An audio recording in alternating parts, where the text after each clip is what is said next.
إن الحمد لله نحمده ونستعينه ونستغفره ونعوذ بالله من شرور أنفسنا وسيئات أعمالنا من يهده الله فلا مضل له ومن يضلله فلا هادي له وأشهد أن لا إله إلا الله وحده لا شريك له وأشهد أن محمدا عبده ورسوله أما بعد فإن خير الحديث كتاب الله وخير الهدي هدي محمد صلى الله عليه وسلم وشر الأمور محدثاتها وكل محدثة بدعة وكل بدعة ضلالة وكل ضلالة في النار. أعوذ بالله من الشيطان الرجيم. بسم الله الرحمن الرحيم. قاف والقرآن المجيد بل عجبوا أن جاءهم منذر منهم فقال الكافرون هذا شيء عجيب أإذا متنا وكنا ترابا ذلك رجع بعيد قد علمنا ما تنقص الأرض منهم وعندنا كتاب حفيظ بل كذبوا بالحق لما جاءهم فهم في أمر مريج أفلم ينظروا إلى السماء فوقهم كيف بنيناها وزيناها وما لها من فروج والأرض مددناها وألقينا فيها رواسي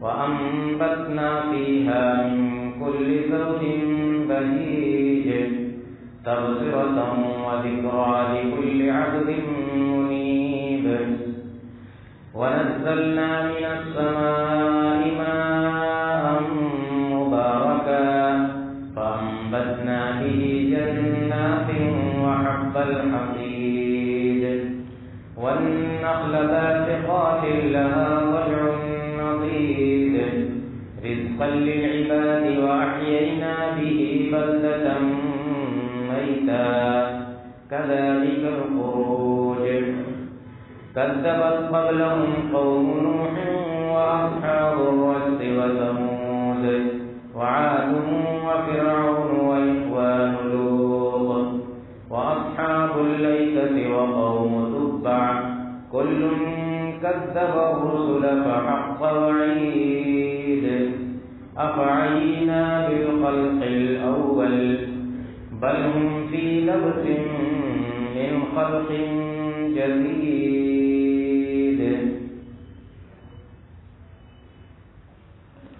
حاضرین جمعہ، اس وقت عالمی پیمانے پر بھی اور ملکی پیمانے پر بھی کئی مسائل درپیش ہیں، جن میں ایک اہم مسئلہ ایک نئی بیماری کا ہے جسے کورونا وائرس کے نام سے جانا جاتا ہے. یہ بیماری سب سے پہلے چین میں سامنے آئی، اس کے بعد سے پوری دنیا کے مختلف ملکوں میں بڑی تیزی سے پھیل گئی. جہاں تک ہمارے اپنے وطن عزیز کا معاملہ ہے تو یہاں اہل اقتدار ظلم و ستم پر آمادہ ہیں اور اہل اسلام کے لیے زمین تنگ ہوتی جا رہی ہے. اسی طرح سے کساد بازاری، بے روزگاری، مہنگائی، یہ سارے مسائل ہم کو درپیش ہیں. اس تعلق سے اسلام کی کیا رہنمائی ہے اور ایسے حالات کیوں پیدا ہوتے ہیں اور ایسے حالات پیدا ہوں تو ہمیں کیا کرنا چاہیے. اللہ کے پیارے نبی جناب محمد رسول اللہ صلی اللہ علیہ وسلم کی ایک حدیث ہے حدیث میں ان سارے مسائل کا حل ہے یا ان سارے مسائل کے اسباب کیا ہیں اور پھر ان مسائل سے کیسے نپٹا جا سکتا ہے اس کا بیان ابن ماجہ کی حدیث ہے جسے علامہ البانی رحمۃ اللہ علیہ نے صحیح الجامع میں بھی ذکر کیا ہے حسن سند کے ساتھ یہ حدیث ہے کہ اللہ کے نبی صلی اللہ علیہ وسلم فرماتے ہیں کہ یا خمس یا معاشر المہاجرین خمس اذا ابتلیتم بہن واعوذ باللہ ان تدرکوہن. مہاجرین کو خاص طور سے مخاطب کر کے آپ نے فرمایا کہ مہاجرین کی جماعت 5 چیزیں ایسی ہیں کہ اگر تم ان 5 چیزوں میں مبتلا ہو جاؤ گے، اگر ان 5 خرابیوں میں تم ان 5 برائیوں کا ارتکاب کرو گے تو پھر اس کا انجام کیا ہوگا؟ وہ 5 برائیاں کیا ہیں؟ آپ نے فرمایا خمس اذا ابتلیتم بہن واعوذ باللہ ان تدرکوہن، کہ میں اللہ کی پناہ پکڑتا ہوں کہ تم ان برائیوں تک پہنچو، تم ان برائیوں کا ارتکاب کرو. ان میں سے پہلی برائی یہ ہے کہ من انتشر الفاحشۃ فی قوم حتی یعلنوا بها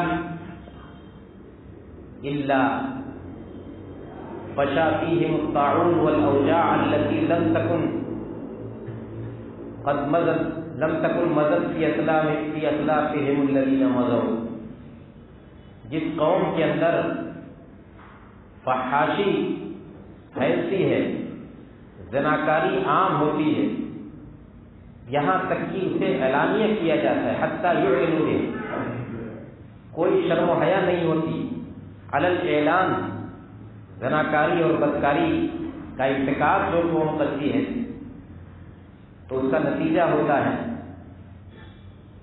کہ ان کے اندر طاعون کی بیماری اور اس کے علاوہ ایسی بیماریاں پیدا ہوتی ہیں جو بیماریاں پہلے کے لوگوں میں نہیں سنی گئی. دیکھیے دونوں بات اور کس طرح سے صادق آ رہی ہے ہمارے موجودہ حالات پر. زناکاری اور بدکاری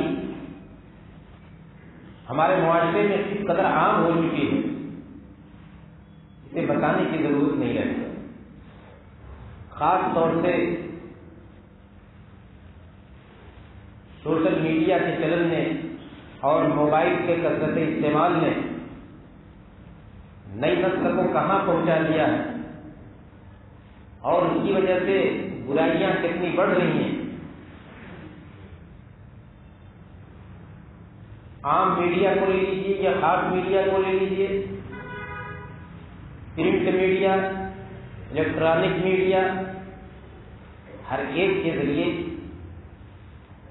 اس برائی کو اس قدر پھیلایا جا رہا ہے اور اس قدر فروغ دیا جا رہا ہے کہ اللہ ہی محفوظ ہے. نتیجہ بھی سامنے ہے. وہ نتیجہ کیا ہے کہ جب کوئی قوم ایسی حالت میں پہنچ جاتی ہے تو اس کے اندر طاعون کی بیماری بڑی خطرناک ہوتی، بڑی جان لیوا ہوتی ہے اور بڑی کثرت سے لوگ اس میں ہلاک ہوتے ہیں. تو ایک تو طاعون کی بیماری کو نامزد کیا آپ نے، اس کے علاوہ کہا کہ اور بھی بہت ساری بیماریاں اور ایسی بیماریاں جو پہلے کبھی سنی نہیں گئی تھیں، جن کے بارے میں کبھی کسی کو علم نہیں تھا کہ یہ بھی کوئی بیماری ہوتی ہے، وہ تمام بیماریاں ایسی. یہ بیماری، یہ جراثیم جسے کورونا وائرس کے نام سے جانا جاتا ہے، یہ ہمارے آنکھوں کے سامنے ہے. پہلے کسی نے نہیں سنا ہوگا اس کے بارے میں.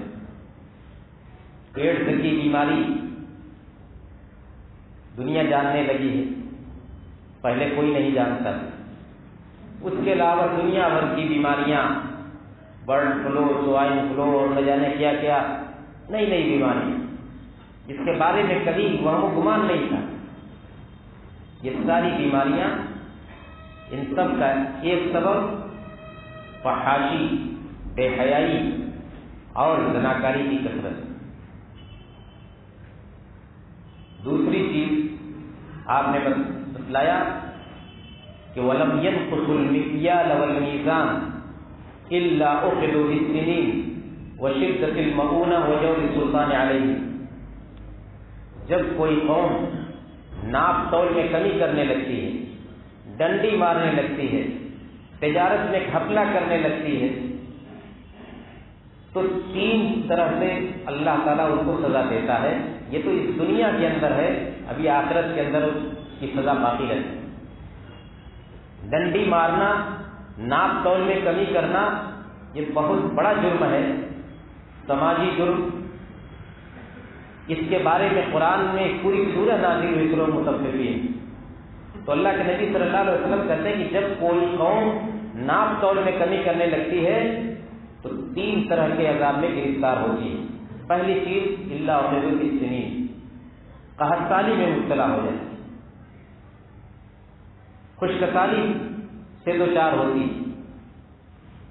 اس کے علاوہ دوسری چیز وہ شدت المعونہ، کساد بازاری، مندی، مہنگائی، اور تیسری چیز وہ جوری سلطان علیہ، حکام کا ظلم ان کے اوپر ہوتا ہے۔ حکام کا ظلم کیسے ہوتا ہے ہم دیکھ رہے ہیں اپنی آنکھوں کے سامنے، اور اس کو جھیل رہے ہیں۔ تو یہ تینوں سزا جو ہے اسی ایک جرم کی ہے، اور وہ جرم ہے ناپ تول کی کمی۔ آپ مارکیٹ کو دیکھ لیجیے، کتنے طریقے سے ناپ تول میں کمی کی جاتی ہے، کتنے طریقے سے گراہکوں کے ساتھ ظلم کیا جاتا ہے، اور کتنی ہوشیاری کا مظاہرہ کیا جاتا ہے۔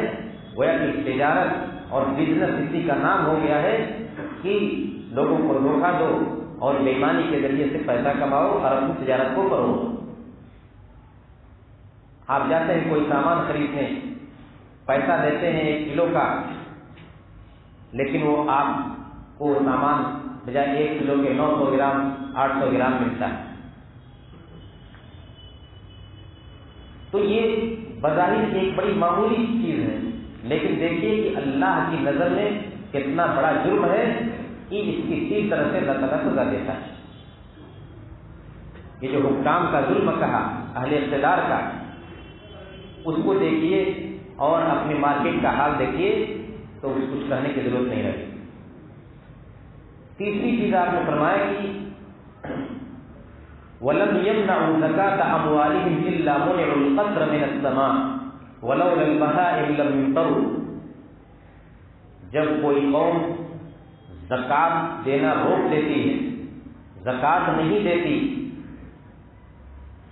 تو آسمان سے بارش رک جاتی ہے، ایک قطرہ نہیں گرتا آسمان۔ وَلَوْلَا الْبَهَائِمُ لَمْ يُمْطَرُوا، اور اگر یہ بے زبان جانور نہ رہیں، یہ چوپائے نہ رہیں، تو بارش تو سرے سے ہو ہی نہ۔ یعنی یہ تھوڑی بہت بارش جو ہو جاتی ہے وہ انسانوں کی وجہ سے نہیں، بلکہ یہ بے قصور جانور، بے زبان چوپائے، اللہ تعالیٰ ان کے واسطے بارش برساتا ہے تاکہ یہ زندہ رہیں، اور انہی کی وجہ سے انسانوں کا بھی کچھ فائدہ ہو جائے۔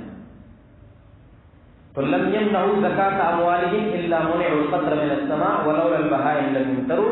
جب کوئی قوم زکوٰۃ روک دیتی ہے، روکنے کا مطلب پورے طور پر آدھی زکوٰۃ نہ ادا کرے یا تھوڑی بہت ادا کر کے رہ جائے یا زکوٰۃ میں صحیح چیز نہ نکالے، یہ ساری چیز گویا کہ زکوٰۃ کو روکنے ہی کا معاملہ ہے۔ اس کو بھی آپ دیکھ لیجیے، زکوٰۃ جو ایک فریضہ ہے، ایک اللہ کا کی طرف سے مقرر کردہ ایک ضابطہ ہے کہ جس کو اللہ تعالیٰ نے رزق دیا ہے، فراوانی دی ہے، تو اپنے دوسرے بھائیوں کے لیے اپنے مال میں سے 2.5% سال میں ادا کرتا رہے۔ لیکن اگر بخیلی کرتا ہے انسان، اگر اس میں بے ایمانی کرتا ہے زکوٰۃ میں، تو اس کا یہ حشر ہوتا ہے۔ چوتھی چیز، وَلَمْ يَنْقُضُوا عَهْدَ اللَّهِ وَعَهْدَ رَسُولِهِ إِلَّا سَلَّطَ اللَّهُ عَلَيْهِمْ عَدُوًّا مِّنْ غَيْرِهِمْ فَأَخَذُوا بَعْضَ مَا فِي أَيْدِيهِمْ۔ جب کوئی قوم اللہ اور اس کے رسول کے عہد و پیمان کو توڑتی ہے، جب کوئی قوم اللہ اور اس کے رسول کے عہد و پیمان کو توڑتی ہے تو کیا ہوتا ہے؟ سلط اللہ علیہم عدوا من غیرہم، اللہ تعالیٰ باہر سے دشمنوں کو مسلط کر دیتا ہے اس قوم کے اوپر۔ فَأَخَذُوا بَعْضَ مَا فِي أَيْدِيهِمْ، تو ان کی کچھ چیزوں کو وہ قوم ہڑپ لیتی ہے، چھین لیتی ہے، سلب کر لیتی ہے۔ زمین، جائیداد، مال و دولت میں سے کچھ چھن جاتا ہے، برباد ہو جاتا ہے دوسری قوم کے ہاتھوں۔ اللہ اور اس کے رسول کا عہد و پیمان کیا ہے؟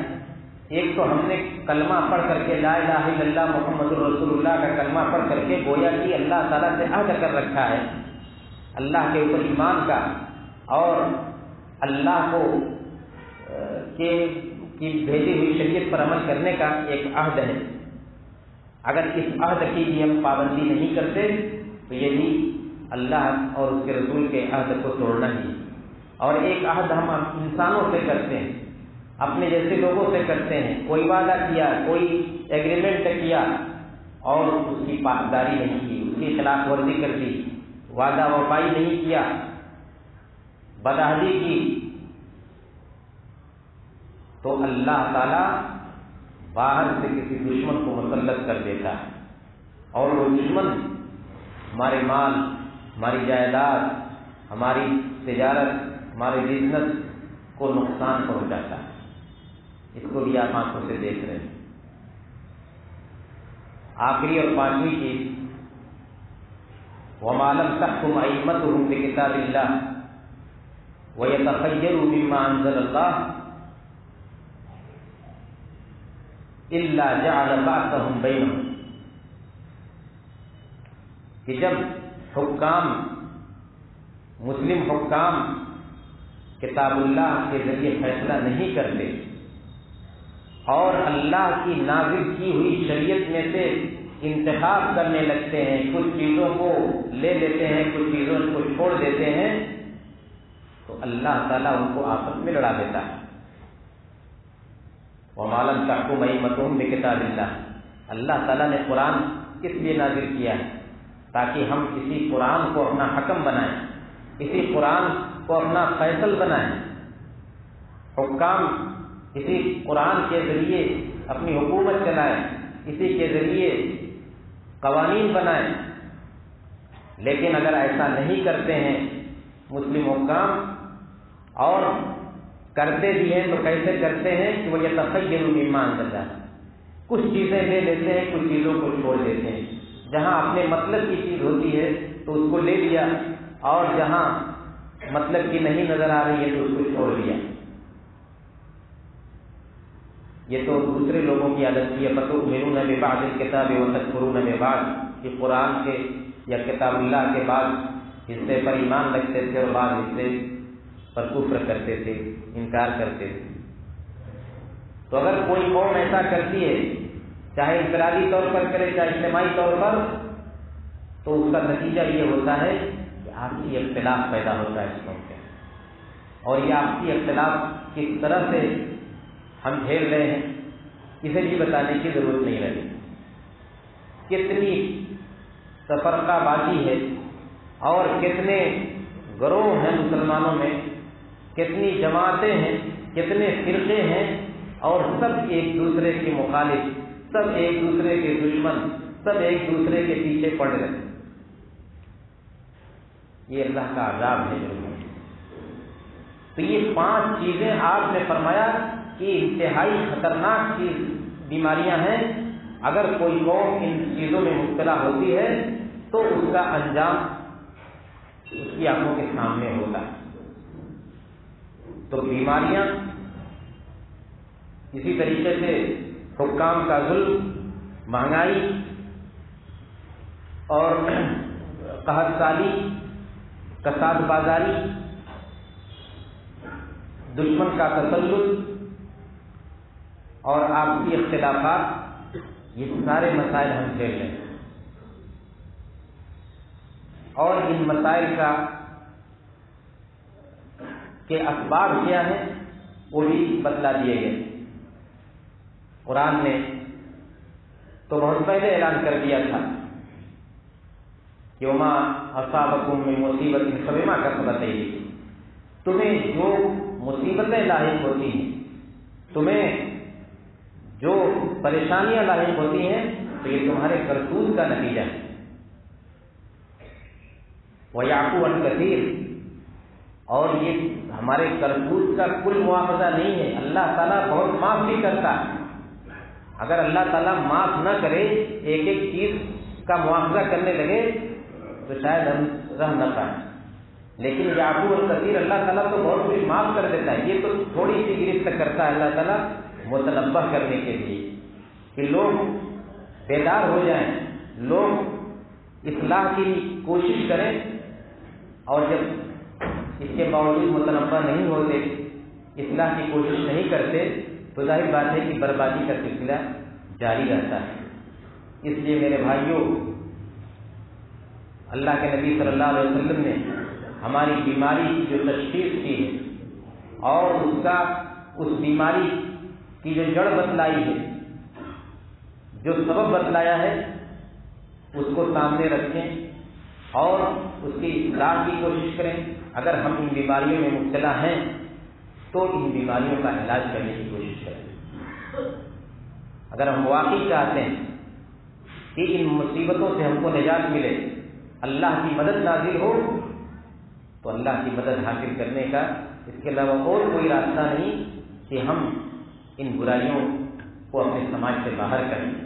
اگر ہم ان میں سے کسی بھی برائی میں مبتلا ہیں تو اس سے اپنے آپ کو دور کرنے کی کوشش کریں، ورنہ پھر کہتے ہیں کہ اللہ کی لاٹھی میں آواز نہیں، اللہ کی گرفت کیسے ہوتی ہے اور اللہ تعالیٰ کس طرح سے سزا دیتا ہے، یہ کبھی کبھی آدمی کو احساس نہیں ہوتا۔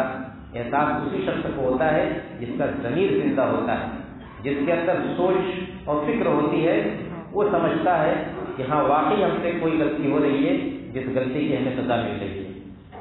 اللہ رب العالمین ہمیں نیک سمجھ عطا فرمائے اور ہمیں ان مصیبتوں سے محفوظ رکھنے کے لیے اسباب پیدا کر دے، ہمیں اس بات کی توفیق دے کہ ہم اپنے معاشرے کی اصلاح کی کوشش کریں اور اللہ کی مدد کے مستحق بنیں۔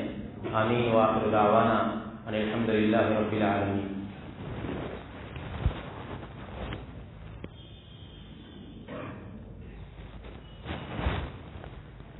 الحمد للہ نحمده ونستعینه ونستغفره ونعوذ باللہ من شرور انفسنا وسیئات اعمالنا، من يهده الله فلا مضل له ومن يضلل فلا هادي له، واشهد ان لا اله الا الله وحده لا شريك له، واشهد ان محمدا عبده ورسوله، اما بعد۔ اللہ تعالیٰ نے قرآن میں فرمایا ہے کہ فلولا كان من القرون من قبلكم اولو بقية ينهون عن الفساد في الارض الا قليلا ممن انجينا منهم واتبع الذين ظلموا ما اترفوا فيه وكانوا مجرمين، کہ تم سے پہلے جو قومیں تھیں تو ان میں سے کیوں نہیں کچھ لوگ ایسے تھے جو زمین کے اندر موجود برائیوں کے خاتمے کی کوشش کریں، برائیوں کو روکنے کی کوشش کریں۔ ینہون عن الفساد فی الارض، فساد فی الارض سے زمین میں پھیلی ہوئی برائیوں سے روکنے کی کوشش کیوں نہیں کی لوگوں نے؟ الا قلیلا ممن انجینا منہم، کی بھی تو بہت تھوڑے لوگوں نے جن کو ہم نے نجات دی، باقی واتبع الذین ظلموا ما اترفوا فیہ وکانوا مجرمین، ظالموں نے، گناہگاروں نے تو کیا کیا کہ اپنے عیش و عشرت میں لگے رہے اور مست رہے وہ قانون مجرمین، اور یہ حقیقت میں یہ لوگ مجرم۔ تو اس آیت کے اندر اللہ تعالیٰ نے بتایا ہے کہ زمین کے اندر پھیلی ہوئی خرابیوں کو روکنا یہ اللہ تعالیٰ کی طرف سے، اگر کوئی قوم یہ کام کرتی ہے تو اللہ تعالیٰ اس کی حفاظت کرتا ہے، اس کو نجات دیتا ہے، اور یہ کام بہت تھوڑے لوگ کرتے ہیں۔ اس کے بعد والی آیت میں کہا کہ وَمَا كَانَ رَبُّكَ لِيُهْلِكَ الْقُرَىٰ بِظُلْمٍ وَأَهْلُهَا مُصْلِحُونَ۔ اللہ تعالیٰ کسی قوم کو بلا وجہ ظلماً ہلاک نہیں کرتا اگر اس قوم کے لوگ اصلاح کرتے ہیں، وَأَهْلُهَا مُصْلِحُونَ، اصلاح کا کام کرتے ہیں، فساد کے بجائے، بگاڑ کے بجائے اصلاح کا کام کرتے ہیں، معاشرے کے اندر پھیلی ہوئی برائیوں کو روکنے کا کام کرتے ہیں، تو ایسی قوم کو اللہ تعالیٰ ہلاک و برباد نہیں کرتا۔ تو مصلحون، ہمیں مصلح بننا ہے، ہمیں اصلاح کا کام کرنا ہے، اگر حفاظت اللہ کی جانب سے مطلوب۔ ہم اپنے طور پر صحیح ہیں، اپنے طور پر نیک ہیں، یہ کافی نہیں، صالح ہونا کافی نہیں ہے، صالح ہونے کے ساتھ ساتھ مصلح ہونا ضروری ہے۔ اللہ کے نبی صلی اللہ علیہ وسلم سے ایک مرتبہ پوچھا گیا کہ انہلک وفینا الصالحون، اللہ کے نبی کیا نیک لوگوں کے ہوتے ہوئے بھی ہم برباد ہو جائیں گے؟ انہلک وفینا الصالحون، نیک لوگ ہوں گے ہمارے اندر، کچھ لوگ ہوں گے نیک لوگ، اس کے باوجود ہم برباد ہو سکتے ہیں؟ آپ نے فرمایا کہ نعم اذا کثر الخبث، ہاں اگر برائیاں بڑھ جائیں گی تو نیک لوگوں کے ہوتے ہوئے بھی تم ہلاک ہو سکتے ہو۔ تو نیک ہونا کافی نہیں، امر بالمعروف اور نہی عن المنکر کا فریضہ یہ ہمارا بنیادی فریضہ ہے۔ ہم اپنے طور پر صحیح ہیں، ہم یہ سوچتے ہیں کہ دنیا کیا کر رہی ہے، ہم سے کیا مطلب، نہیں، ہم صرف اپنے لیے نہیں بھیجے گئے دنیا کے اندر، اپنے ساتھ ساتھ دوسروں کے لیے بھی ہمیں بھیجا گیا ہے۔ اصلاح کا کام، امر بالمعروف اور نہی عن المنکر کا کام، یہ اللہ تعالیٰ کی مدد کا سبب بنتا ہے، اور اس فریضے سے کوتاہی اللہ کی جانب سے عذاب کا سبب بنتا ہے۔ اس لیے میرے بھائیوں، ان حالات میں اس نقطے پر بھی نظر رکھنا ضروری ہے۔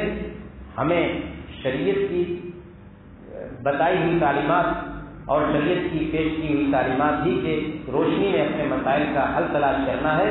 اللہ رب العالمین ہمیں اس کی توفیق عطا فرمائے۔ اللہم اعز الاسلام والمسلمین، اللہم اعز الاسلام والمسلمین واخذل الکفرة والملاحدة والمبتدعة والمشرکین، اللہم الف بین قلوبنا واصلح ذات بیننا وانصرنا على عدوك وعدونا، اللہم انصر دینک وکتابک وسنة نبیک وعبادک الموحدین، اللہم علیک بأعدائک فإنہم لا يعجزونک، اللہم علیک بأعدائک فإنہم لا يعجزونک، اللہم ارنا فیہم عجائب قدرتک، اللہم خذہم اخذ عزیز مقتدر، ربنا لا تجعلنا فتنة للقوم الظالمين ونجنا برحمتك من القوم الكافرين، سبحان ربك رب العزة عما يصفون وسلام على المرسلين والحمد لله رب العالمين۔